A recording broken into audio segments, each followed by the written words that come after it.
So guys, welcome back to my channel and to another review of another Chinese super shoe, the Ning Feidian 4 Challenger. Now this is a carbon plated shoe. I've been looking at them for about a couple of months now, and the shoe keeps getting very positive reviews. I finally decided to give them a try. They cost me $130. Let's see what this shoes is about. Are they worth my money, or is this one of those Chinese brands that I have to regret? I must say that they did not make any effort with the packaging. Unlike the other Chinese super shoes which I reviewed, the Flame 3.0 and the Feidian plate. But then this is not what the shoe is about. Let's see what is inside. Just take a look at them inside the carton. What is inside belies the packaging. So I got to bring them out. Wow. First impressions is great. Wow. Take a look at these guys. I think I'm impressed. They look fantastic. I'm impressed by the quality that I'm seeing. Just from feeling them out, they look pretty high quality. Both the upper and the midsole and even the outsole, everything looks so on point. This is not a shabbily made shoe at all. The first thing that strikes me as I'm holding this shoe on my hand is that they feel so light. I love a lightweight shoe. Let's see how much they weigh.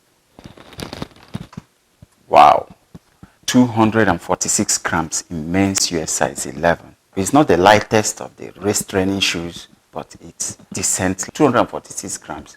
As usual, I always like to open out these shoes and see exactly what they are about. You know, take a close look at the details of the shoe, the insides and outside, and see exactly what they are about.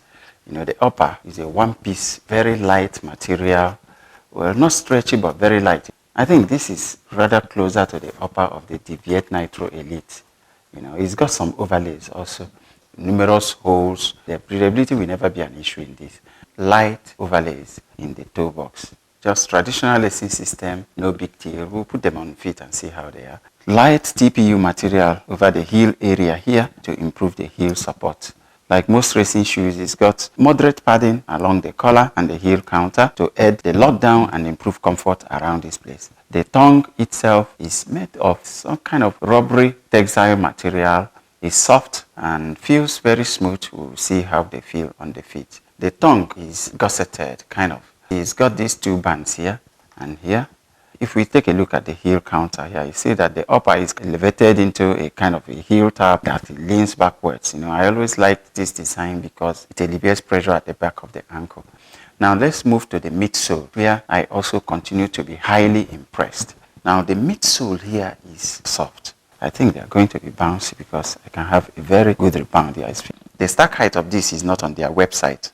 However, I think this should be in the range of 36 to 38 millimeters in the heel. You know, the drop, I will have to check that up from the website. From their website, they describe this midsole as made of is the Ning Boom. You know, this is a carbon-plated racing shoe. If you look under here, you can hear the sound as I tap it, and you can see it peeking out from a small cutout under here.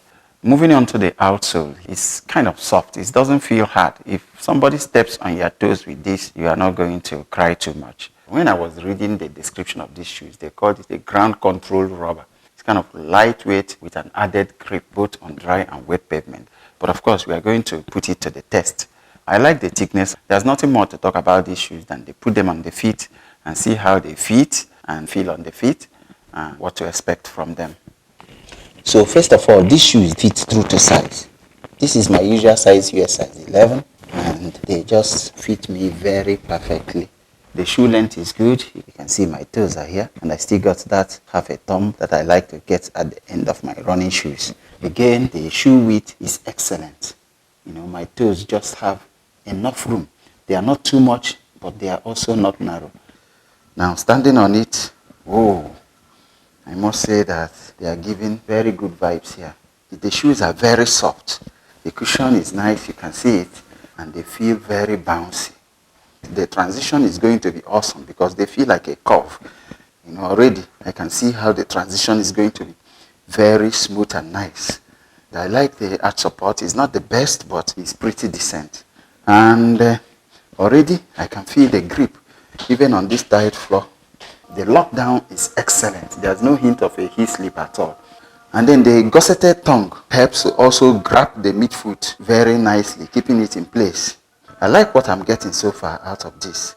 I cannot complain. They look good and they also feel good. The only thing that I can say right now before I run in these shoes is that if I don't know how they design the midsole of these things with more cutout on the medial side so that part of my medial foot here feels like they are not well supported by the midsole. So I think stability is probably not going to be the strongest point of these shoes, but we will see.